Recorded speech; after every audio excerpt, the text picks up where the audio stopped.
કેવી રીતે પૈસા કમાવા અને કેવી રીતે ધંધો કરવો અમારો એ વિષય નથી.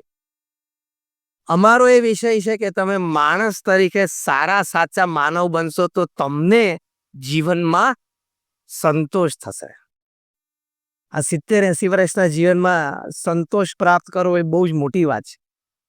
કારણ કે અંગ્રેજીમાં એક કહેવત છે, main is Born crying, he leaves complaining and he dyes unsatisfied. માણસ રોતા રોતા જન્મે છે, આખી જિંદગી ફરિયાદ કરે છે, મને આ મળ્યું ને મને ના મળ્યું, આને મને આમ કરવું જોઈતું હતું, આને આમ ના કર્યું, આને મને આટલો ભાગ આપવો જોઈતો હતો, મને ધંધામાં આટલો અધિકાર આપવો જોઈતો હતો ને, મને ગણ્યો નહીં, મને ગણકાર્યો નહીં, મારી સલાહ માની નહીં, આખી જિંદગી ફરિયાદ. એનું મુખ્ય કારણ એ છે કે આપણે બધા જ એમ માનીએ છીએ કે હું જ ડાયો, શાણો અને બુદ્ધિશાળી છું, બધા મૂર્ખ છે.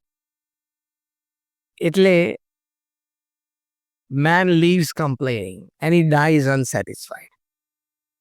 કે માણસ છે અસંતોષ સાથે મરે છે. પેલું કરવાનું હતું, રહી ગયું. પેલી એક મેમ્બરશિપ લેવાની હતી, રહી ગઈ. અહીં બેઠા બેઠા ઘણાને ચિંતા હશે કે ટ્રાન્સફરેબલમાં કોઈક મરી જાય જલ્દી તો સારું, એમનું સારું થાય, મારું સારું થાય અને સંસ્થાનું સારું થાય. He dies unsatisfied. રાવણ આટલો રાજવી પુરુષ હતા, એ અસંતોષ સાથે મર્યા. આપણા શાસ્ત્રમાં લખેલું છે 1,80,000 વર્ષ જીવેલા. એની ઈચ્છા હતી કે પૃથ્વીથી સ્વર્ગ સુધી એક સીડી બનાવી દો, એટલે શું લોકો ચાલવા જ મળે ને પહોંચી જાય. સંકલ્પ હતો એનો પૃથ્વી પર. બીજો કયો સંકલ્પ હતો નહીં? હા, આખો દરિયો, પૃથ્વી પર આખો જે દરિયો છે એટલે પેસિફિક, એટલાન્ટિક, અરબી સમુદ્ર, એ બધાનું પાણી હું મીઠું કરી દઉં, પીવા લાયક. એનો પ્રોજેક્ટ તો તમે જુઓ, સામાન્ય પ્રોજેક્ટ નહોતા ને હાથમાં લીધા, પણ એ બધા પૂરા થાય પેલા દેહનો અંત આવી ગયો એટલે હી ઓલ્સો ડાઈડ અનસેટિસ્ફાઈડ. એટલે આટલો સમર્થ એ પણ ડાઈડ અનસેટિસ્ફાઈડ હોય તો આપણે તો. એટલે બીજો મુદ્દો આ સમજવાનો કે આપણે સક્સીડ ડિફરન્ટમાં, life is more important than profession. Your life is more important than your profession. First, you are a human being and then a professional. How many of you agree with this? First, we are all human beings and then a professional. આ base સાથે હવે આપણે વિષયમાં પ્રવેશ કરીએ. Think different, so you become different and thus you succeed different. આપણે કંઈ જુદું વિચારવું છે. પૃથ્વી ઉપર 99.99% પ્રજા ફોલોવર્સ છે, 0.01 વ્યક્તિઓ જ લીડર્સ છે. એ લીડર્સ એટલા માટે છે કે એ લોકોએ કંઈક જુદું વિચાર્યું અને પછી જુદું કર્યું. માણસ વિચારશીલ છે, વિચારો ખૂબ આવતા હોય છે, એ વિચારો પકડીને આપણે એ દિશામાં ચાલી શકીએ. Man at the end of the day is a bundle of his own thoughts. What you think in the morning, you become in the evening. What you think lifetime, you become at the end of your life. એટલે વિચારોની સ્પષ્ટતા, વિચારોની સ્વચ્છતા, વિચારોની સમૃદ્ધતા અને વિચારોની સાત્વિકતા હોવી બહુ જરૂરી છે. That builds up your personality and character. એટલે થિંક ડિફરન્ટમાં આ વાત છે. એટલે આપણે બહારની વાત આજે કરવી નથી, આપણે આપણી લાઈફની વાત કરવી છે. કારણ કે when your eyes close, આંખ બંધ થાય ત્યારે મર્ક ઓર હુંડા at your home doesn't make any difference to you. 1 bedroom less, 4 ના બદલે 3 બેડરૂમમાં આપણે રહ્યા ફ્લેટમાં, it doesn't make any difference to you when your eyes closed. Yes or no? કોઈ ફેર નથી પડતો. એટલે we are not going into that sector. We are just talking of how to enrich our own lives so that we are satisfied at the end of the day with our own lives, at the end of our life with our own lives. 80-90 વર્ષની ઉંમરે છાતી ઉપર હાથ મૂકીને એટલું તો થવું જોઈએ ને કે હું મારું લાઈફ જીવ્યો, એમ આનંદ, મજા આવી, સારું જીવ્યો, એટલું તો થવું જોઈએ કે નહીં મિનિમમ. તો એની માટે થિંક ડિફરન્ટ છે. તમને ખબર છે કોલ, ગ્રેફાઇટ અને ડાયમંડ ત્રણેય સગા ભાઈઓ છે. કોલસો, ગ્રેફાઇટ અને હીરો સગા ભાઈઓ છે, રાધર ટ્રિપલેટ્સ છે. 3 કાર્બન એટમમાંથી બનેલા છે અને કાર્બન સિવાય કાંઈ નથી. પણ કાર્બન એટમ્સ હેફેઝાર્ડ ભેગા થઈ જાય એટલે ફાઇનલ પ્રોડક્ટ કોલસો બની જાય. એના જ કાર્બન એટમ્સ હેક્ઝાગોનલ સ્ટ્રક્ચરે ભેગા થાય, જે આપણે બેન્ઝીન રિંગ ભણ્યા કેમિસ્ટ્રીમાં હાઈસ્કૂલમાં, ત્યારે ફાઇનલ પ્રોડક્ટ ગ્રેફાઇટ બની જાય. પેન્સિલથી માંડીને ન્યુક્લિયર પાવર પ્લાન્ટ બધે કામ લાગે. એના એ જ કાર્બન એટમ ટેટ્રાહેડ્રલ સ્ટ્રક્ચરે ગોઠવાય એટલે ફાઇનલ પ્રોડક્ટ ડાયમંડ બની જાય. એ ડાયમંડ માટે શું કહેવાય છે? હીરા માટે diamond is a call who handle the pressure well. Hero પણ એક કોલસો જ છે, પણ એણે મિલિયન્સ ઓફ યર્સથી પ્રેશર સારી રીતે હેન્ડલ કર્યું, maintain the internal structure, so it's a diamond.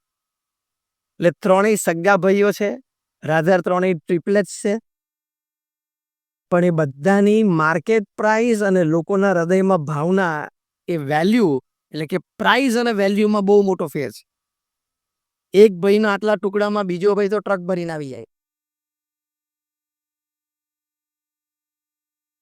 આટલો હીરો હોય, આટલો નાનો કટકો હોય હીરાનો, એમાં બીજો ભાઈ તો ઓલસો ટ્રક ભરીને આવે. તો કિંમતમાં અને વેલ્યુમાં, એટલે પ્રાઇસ અને વેલ્યુમાં કેમ ફેર પડી ગયો? Design of the internal structure. આ એક વાક્ય તમે યાદ રાખજો, આખા પ્રવચનમાં યાદ ના રહેતો. અને આ વાક્ય લઈને ઘરે જવાનું, design of your internal structure. એટલે કે આપણી લાગણી, ભાવના, વિચારો, એટીટ્યુડ, કેરેક્ટર, એ બધું.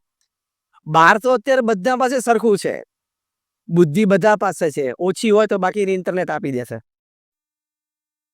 કનેક્ટિવિટી બધા પાસે છે, કારણ કે સોશિયલ મીડિયા ફ્રી છે, એટલે બધા પાસે કનેક્ટિવિટી. ઇન્ફોર્મેશન બધા પાસે સરખી છે, ઇક્વલ એક્સેસ ટુ ઇન્ફોર્મેશન બધા સિટીઝન્સ છે. જ્યારે બધા પાસે બાહ્ય રીતે બધું સરખું છે, ત્યારે who will progress, who will win the competition, who will grow, who will succeed? તો the person who has a better internal design. હવે અહીંથી આપણે આ થિંક ડિફરન્ટ, કે મારે બહાર તો ઘણું બધું કર્યું, મારે અંદરની ડિઝાઇન એ મારે વધારે સારી અને મજબૂત કરવાની છે. એમાં પહેલો વિચાર એ છે, મારામાં સુધારો જરૂરી અને શક્ય છે. આ વાત કેટલા જણા મારામાં સુધારો જરૂરી અને શક્ય છે. મારી સાથે એક એક શબ્દ બોલજો એટલે વધારે દ્રઢ થશે. મારામાં સુધારો જરૂરી અને શક્ય છે. આખી દુનિયા એમ માને છે કે સુધરવાનું મારા પાર્ટનરે છે, મારે નહીં. સુધારવાનું મારા લાઈફ પાર્ટનર સ્પાઉસે છે, એને બોલવાની આદત ખરાબ, બાકી હું તો બરોબર જ છું. સુધરવાનું મારા પપ્પા ને મારા મમ્મીએ છે, મારે નહીં. સુધરવાનું મારા હસબન્ડ કે પેલા સ્પાઉસને, ટૂંકમાં સ્પાઉસને છે. ટૂંકમાં ગામે સુધરવાનું છે, મારે તો હું તો બરોબર જ છું. આ વાત અમારા ગુણાતીયન સ્વામીએ 200 વર્ષ પહેલા મારા આદિગુરુએ લખ્યું છે, કે બધા એમ જ માને છે કે હું કહું એમ જો બધા કરે ને ઘરમાં કે ઓફિસમાં, તો બધા સુખી થાય એમ છે. પણ હવે બધાને એ જ વિચાર છે. પ્રોબ્લેમ ક્યાં છે? Same talking something very practical. હા, બધાને એમ છે કે જો અમને કહે ને કે સ્વામી ઘરમાં તકલીફ છે, આ છે તે છે, થોડો ઝઘડો છે, બીજું ત્રીજું, પણ હું કહું એમ જો બધા માની જાય ને એકવાર, બધાને, જો આ શબ્દ બધાના છે, I am talking your words, not mine. Am I right or wrong? ઓફિસમાં અમારે નિર્ણય બાબતે, પ્રોજેક્ટ બાબતે ઘણા મતભેદ છે, પણ એકવાર જો આ લોકો સમજીને મારામાં વિશ્વાસ મૂકીને જો હું કહું કરે ને, પણ હવે આ વાત બધા પાસે છે ને, બધા પાર્ટનર પાસે છે, તો શું કરશું? એટલે start with yourself. Stephen કોવીએ મેનેજમેન્ટનું પુસ્તક લખ્યું છે, 7 Habits of Highly Effective People. એ દુનિયાના 3000 સફળ વ્યક્તિઓને મળ્યા, 3000 નિષ્ફળ વ્યક્તિઓને મળ્યા. સફળ એટલે ખાલી બિઝનેસમાં સફળ નહીં, હા. He is successful as a businessman, he is successful as a husband or a wife. The person is successful as a neighbor, as a relative, as a friend. બધી રીતે સક્સેસફુલ હોય. Some people are very successful in office and extreme failure back home. ત્યાં ધંધો 50નો 5નો 10 કરોડ પહોંચાડી દીધો હોય, 5નો 50 કરોડ પહોંચાડે, ઘરે ડિવોર્સ લઈને બેઠો હોય. Some people are extremely successful in office and extreme failures at home. એવાની વાત નથી. 3,000 all-round success people, 3,000 all-round failures. Interviewed them. એની પરથી એમને આ પુસ્તક લખ્યું છે કે જે અતિ સફળ વ્યક્તિઓ હતા એના જીવનમાં 7 આદતો હતી, 7 habits. એમાંની એક હેબિટ આ લખી છે એમણે. First seek to understand and then to be understood. પહેલા તમે સામેવાળી વ્યક્તિને સમજવાનો પ્રયત્ન કરો. એ અભિપ્રાય કેમ વ્યક્ત કરે છે, એની પાછળનો એનો મોટિવ શું છે,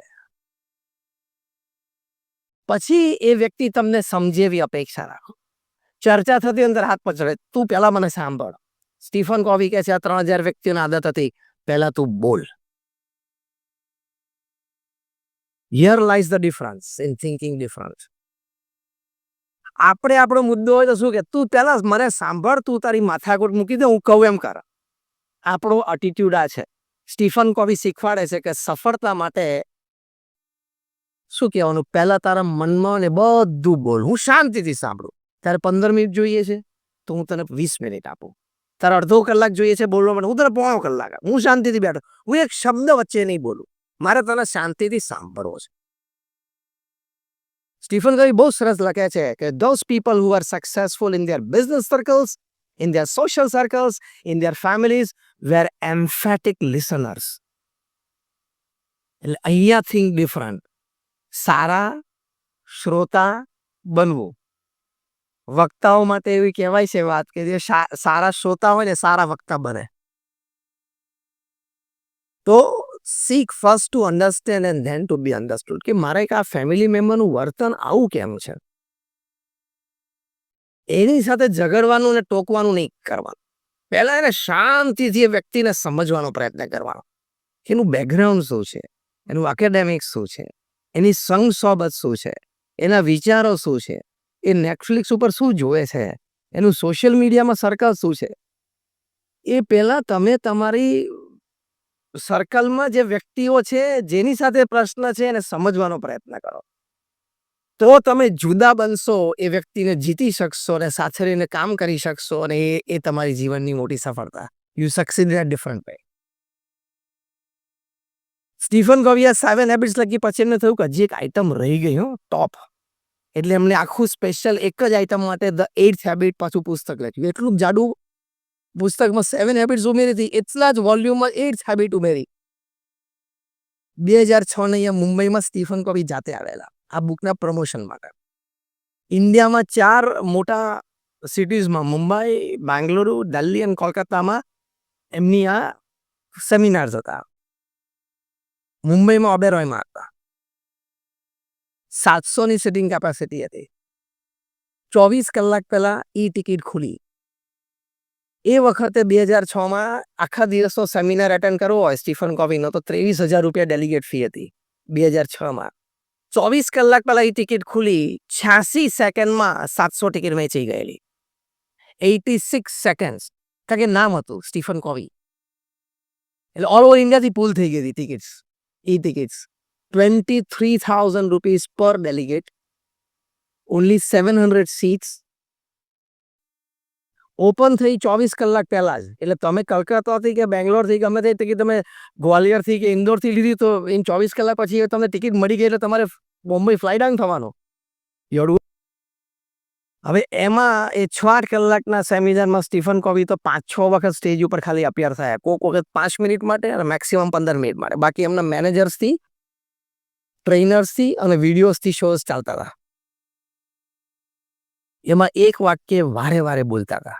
આનું પુસ્તક વિશ્વ પ્રસિદ્ધ છે, ધ 8th હેબિટ.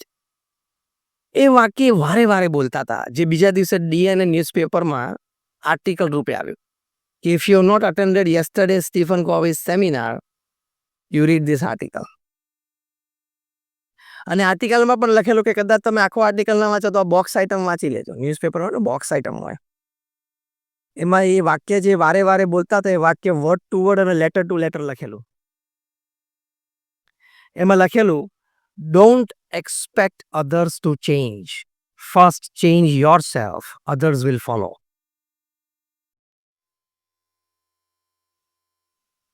આ થિંગ ડિફરન્ટ. બધા મને અનુકૂળ થાય અપેક્ષા મૂકી જ દેવાની. એક વ્યક્તિ પણ મને અનુકૂળ થાય અપેક્ષા મૂકી, પહેલા હું એને સંપૂર્ણ અનુકૂળ થઈ જાઉં. Let us give him or her a chance to change. We want to use force to change a person. Don't use force. Use quality and values to change a person. આ વિચારધારામાંથી કેટલા બધા ડિવોર્સીસ બચી ગયા છે, આ વિચારધારામાંથી કેટલી બધી બિઝનેસ પાર્ટનરશિપ બચી ગઈ છે, આ વિચારમાંથી ઘણા બધા ફેમિલીનું ડિસઇન્ટિગ્રેશન બચી ગયું છે. Don't expect others to change, first change yourself, others will follow. આ વ્યક્તિને મારી સાથે તકલીફ છે, એ મારા કયા વિચાર કે મારા કયા ટેવ કે સ્વભાવને લીધે હું એને અનુકૂળ નથી આવતો, એ ચેક કરીને આપણે ચેન્જ કરવો પડે. એટલે પહેલો મોટો એટીટ્યુડ એ કાઢી નાખવાનો કે હું બરોબર જ છું. પહેલો કયો એટીટ્યુડ કાઢી નાખવાનો કે I am perfect and I am okay. Am I right or wrong? So repeat with me what I say. I am not perfect. મજા આવી આ વાક્યમાં? આમાં ઘણા બધાને ઈગો ડિફ્લેટ કરવો પડશે. સાથે પેરેલલ જ વાક્ય ચાલે. I am imperfect. બસ આટલું તમે તમારા સ્પાઉસ સાથેના રિલેશનમાં મગજમાં રાખજો. તમારા બિઝનેસ પાર્ટનર સાથેના રિલેશનમાં મગજમાં રાખજો. કોઈ પણ વર્કિંગ કલીગ સાથે રાખજો. અમારા ગુરુ મહંત સ્વામી મહારાજ છે જર્મની ગયેલા 1986માં, જ્યારે અમે ગાંધીનગરનું અક્ષરધામ બનાવી રહેલા ત્યારે. એટલે પ્રમુખ સ્વામી મહારાજની આજ્ઞાથી મહંત સ્વામી મહારાજને અમારા સંતો દુનિયાના ઘણા બધા દેશોમાં મ્યુઝિયમના ક્યુરેટર્સ એને મળવા માટે ગયેલા, ટુ લર્ન ફ્રોમ ધેમ કે આપણે આપણી વસ્તુ કેવી રીતે સારી રીતે પ્રેઝન્ટ કરી શકીએ, પ્રેઝન્ટિંગ ટેકનિક્સ જોવા માટે. તો એમ કરતાં કરતાં જર્મની પહોંચે ને ત્યાં સ્ટટગાર્ટ ગયેલા. સ્ટટગાર્ટમાં મર્સિડીઝ બેન્ઝની ફેક્ટરી છે, ધ મધર ફેક્ટરી. એ ત્યાં વિઝિટ કરી. તો એક ગાઈડ છે એ અમને અમારા સંતોની ટીમને ગાઈડ કરતા હતા. એમાં નવી નવી ટેકનોલોજી બતાવે અને વારે વારે એમ કે આ વસ્તુ અમે બનાવીએ છીએ એ હ્યુમન પ્રોટેક્શન માટે છે બેઝિકલી. અમે એમને બતાવ્યું કે એક્સિડન્ટ થાય તો સ્ટીયરિંગ અને ડ્રાઈવરની છાતીની વચ્ચે કુશન આવી જાય, જે હવે તો બધી ગાડીઓમાં છે, પણ 1986માં મર્સિડીઝે ઇન્ટ્રોડ્યુસ કરી તે બહુ નવી વાત હતી. એટલે કે એરબેગ. એટલે કે આ કુશનના લીધે પેલું સ્ટીયરિંગ છે ડ્રાઈવરને છાતીમાં વાગે નહીં તો નોર્મલી લંગ્સ તૂટી જાય, પાંસળી તૂટી જાય, માણસ મરી જાય. એટલે કે હ્યુમન પ્રોટેક્શન અમારી માટે બહુ ઇમ્પોર્ટન્ટ છે, સેફટી ઇઝ ઇમ્પોર્ટન્ટ. તો બધા બહુ ઇમ્પ્રેસ થઈ ગયા અને એને ટેકનિક કરી બતાવી. ત્યાં એ લોકો જરથી એ ઊભું કરે આર્ટિફિશિયલ બેંગ, અને એ રીતે ઊભું કરે ને પછી બલૂન સ્પ્રાઉટ આઉટ થાય એરબેગ એ દેખાડે. એટલે ડમી એક્સપેરિમેન્ટ કરીને દેખાડ્યું એટલે બધા બહુ ઇમ્પ્રેસ થાય. એટલે અમારા એક સંતે પ્રશ્ન પૂછ્યો ગાઈડને કે actually who creates the accident, the car or the driver? Accident કોણ કરે છે, ડ્રાઈવર કે કાર? એટલે પહેલા કીધું કે ઓફકોર્સ ડ્રાઈવર જ કરે છે. એટલે અમારા સંતે કીધું કે આ ટેકનોલોજી તમે ઇમ્પ્રૂવ કરો છો, બહુ સારી વાત છે. ટેકનોલોજી તો દિવસે દિવસે ઇમ્પ્રૂવ થવી જ જોઈએ, પણ સાથે માણસ પણ ઇમ્પ્રૂવ થવો જોઈએ. પછી અમારા સંતે કીધું કે you improve the technology, we improve people.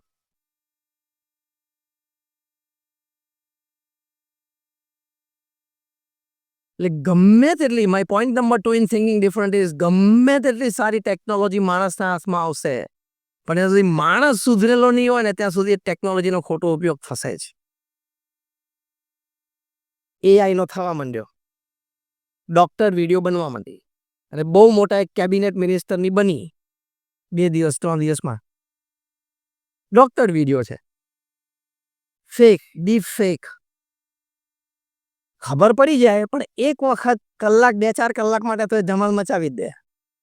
પછી 4-5 કલાકે બધી ક્લેરિટી ફરવા માંડે સોશિયલ મીડિયામાં, ગવર્મેન્ટ તરફથી, વોટએવર. પણ ડીપ ફેક જો એટલે ટેકનોલોજી સારામાં સારી વસ્તુ છે, પણ માણસની બુદ્ધિમાં સંસ્કાર નહીં હોય ને તો ટેકનોલોજીનો દુરુપયોગ થશે જ. અત્યારે આપણે ડર એ જ છે કે ન્યુક્લિયર વેપન્સ અથવા તો ડર્ટી વેપન્સ ટેરરિસ્ટના હાથમાં ક્યાંય ન આવી જાય. બહુ જ મોટું જોખમ. એટલે થિંક ડિફરન્ટમાં આપણે આ વાત છે કે I need a change, I can change positively and I can change for the betterment of my own life. એટલે આપણે પહેલો મુદ્દો શું સમજતા હતા? મારામાં સુધારો જરૂરી છે અને શક્ય છે. હવે સુધારાથી કેટલો ફેર પડે છે? એક બહુ સરસ પુસ્તક મેં કોરોના ટાઈમ્સમાં વાંચ્યું, એવરી મેન્સ મિશન. એક લેડી ઓથર છે, રેબેકા બિયર્ડ, એને લખ્યું છે. એ પોતે સાયકેટ્રિસ્ટ છે. એ પોતે એ લેડી સોશિયલ કાઉન્સેલિંગ કરે છે. એમણે પોતાના જ અનુભવ એક લખ્યો છે આ પુસ્તકમાં કે કોઈ 45-50 વર્ષની એક લેડી મારી પાસે કાઉન્સેલિંગમાં આવી. રેબેકા બિયર્ડ લખે છે કે after my talk, after the seminar, the lady from the audience, she approached me and she said કે I want to meet you personally. એટલે રેબેકા બિયર્ડે કીધું કાલે સવારે તમે 10 વાગે ઓફિસમાં આવો. અપોઇન્ટમેન્ટ આપી દે. બીજે 10 વાગે આ લેડી અમને મળવા માટે ગયા. આ લેડીએ રેબેકા બિયર્ડને કહ્યું કે મને છે ને ઘર કરતા ઓફિસમાં વધારે મજા આવે છે. એટલે અમને પૂછ્યું કેમ? એટલે બધી એમણે વાત કરી કે ઘરે મને મારું કન્સિડરેશન બરોબર નથી. હું ઘરમાં મેઇન બ્રેડ વિનર છું તો મને જોઈએ એવું રિસ્પેક્ટ નથી મળતું. મારો એટીટ્યુડ અમુક સચવાતો નથી. બધા મને બધાની સાથે જેવા જ ગણે છે. ઓફિસમાં હું સીઈઓ છું એટલે કમાન્ડિંગ પોઝિશનમાં છું. હું કહું એ થાય. મને લોકો રિસ્પેક્ટ આપે, સામેથી ગુડ મોર્નિંગ કે. એટલે ઘર કરતા ઓફિસમાં વધારે મજા આવે છે. ઘણાને આવું હોય છે. એના જુદા જુદા કારણો હોય, પણ ઘર કરતા ઓફિસમાં વધારે મજા આવે. અને વાઇસે વર્સા હોય છે. આપણે ઘરેથી સવારે 9 વાગે નીકળે એટલે પાછળ ઘરે બધા બહુ રાજી થાય. કાંઈ 6 વાગ્યા સુધી ચિંતા નહીં.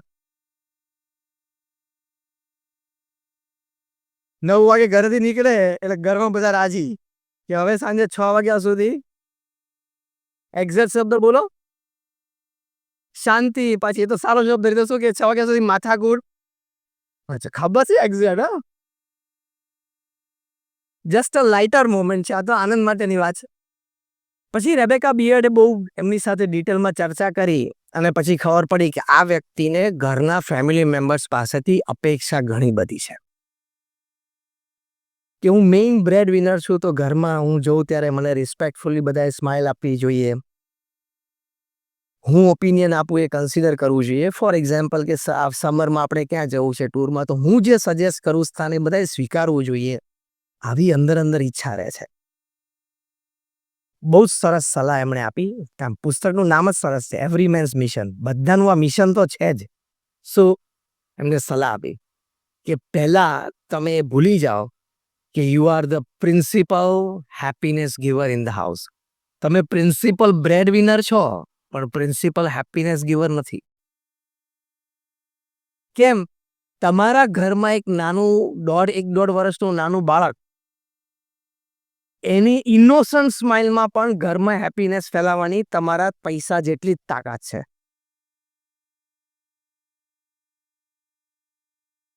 એટલે you may be a principal bread winner of your house, you are not the principal happiness maker of your house. એટલે તમારો ઈગો ઓછો થઈ જાય. ખ્યાલ આવે વોટ આઈ એમ ટોકિંગ? આ વાત કરી એમને કહ્યું કે તમે અપેક્ષા મૂકી દો. તમે ફેમિલી એટલે કે તમારા ઘરની અંદર એન્ટર થાવ છો એટલે બધા ઇક્વલ છે. 1.5 વર્ષનું બાળક, તમે 45 વર્ષના મુખ્ય કમાતી વ્યક્તિ અને તમારા 70-80-90 વર્ષના વૃદ્ધ માતા કે પિતા, ત્રણેય સરખા છો. કે ઘરમાં હેપીનેસ માટે ત્રણેયનો રોલ સરખો છે. એટલે આ લેડીને એમ થયું કે ઇટ્સ રાઈટ. એટલે આ લેડી જે કાઉન્સેલિંગ માટે ગયા ત્યારે પોતાનો એટીટ્યુડ ચેન્જ કર્યો. She tried to adjust herself more in the family.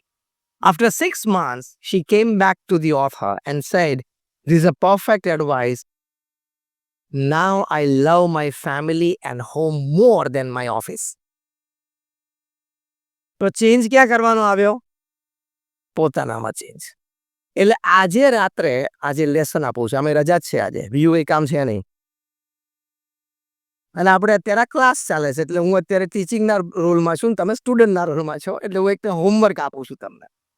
આજે રાત્રે before you go to bed, sit down quietly with a piece of paper and pen and at least write one positive change that you need to make in yourself so that you better fit your ecosystem.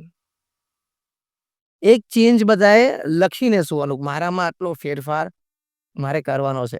ટૂંકમાં મારામાં આટલું ઘટે છે ઉમેરવાનું. એ લખતા લખતા તમને બહુ તકલીફ પડશે. ધ્યાન રાખજો, બહુ જ તકલીફ પડશે. કારણ કે તરત સૂઝવા મળશે મારે શું ફેરફાર કરવા. હું તો ઓકે છું. એટલે આપણે અહીંયા થિંક ડિફરન્ટની વાત કરીએ છીએ.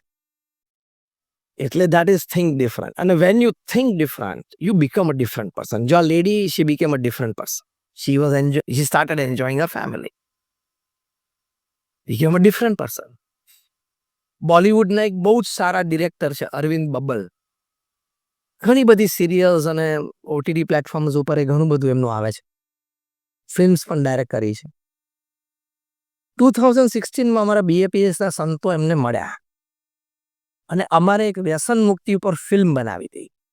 2016માં સુરતમાં પ્રમુખ સ્વામી મહારાજનો 10 દિવસનો જન્મજયંતિ મહોત્સવ હતો. એ નિમિત્તે એક પેવેલિયન અમારે part of the whole festival ground એક પેવેલિયનમાં વ્યસન મુક્તિની ફિલ્મ બનાવી હતી જેથી લોકોને જોઈને પ્રેરણા મળે અને વ્યસન છોડે. એ ફિલ્મ અમારી ઈચ્છા હતી કે અરવિંદ બબ્બલ ડિરેક્ટ કરે, કેરેક્ટર પણ એ બધા શોધી લે, એક્ટર્સ. એટલે અમારા સંતો એમને એપ્રોચ કર્યો. સંતો સાથે વાર્તાલાપ દરમિયાન પણ સિગરેટ તો ચાલુ જ હતી એમની, કારણ કે he was a chain smoker. એમના જ કહેવા પ્રમાણે એમના જ શબ્દોમાં એ રોજની 70 થી 80 સિગરેટ પીવે. રોજની. ચેઇન એટલે લિટરલી ચેઇન સ્મોકર, કે નવી સિગરેટ માટે એટલે મેચ બોક્સ સવારે એક જ વાર વાપરવાનો, ખબર પડી? પછી એક જ સિગરેટમાંથી બીજી સિગરેટ ચાલુ થઈ જાય. એને રિયલ ચેઇન સ્મોકર કહેવાય. Literally to the meaning of the word. એમનો એક પ્રસંગ અરવિંદ બબ્બલનો, એ ત્યાં પોલેન્ડમાં એમને એક શૂટિંગ હતું. એટલે મુંબઈથી એ નીકળ્યા એટલે એને સેક્રેટરીને પૂછ્યું કે આપણે શું છે, કેટલા વાગે નીકળવાનું છે ને શું ફ્લાઇટ અરેન્જમેન્ટ છે. એટલે કે આપણે નોન સ્ટોપ ફ્લાઇટ છે. તો કે હાઉ મેની અવર્સ? તો કે 8 hours. Thank you very much. જય સ્વામિનારાયણ.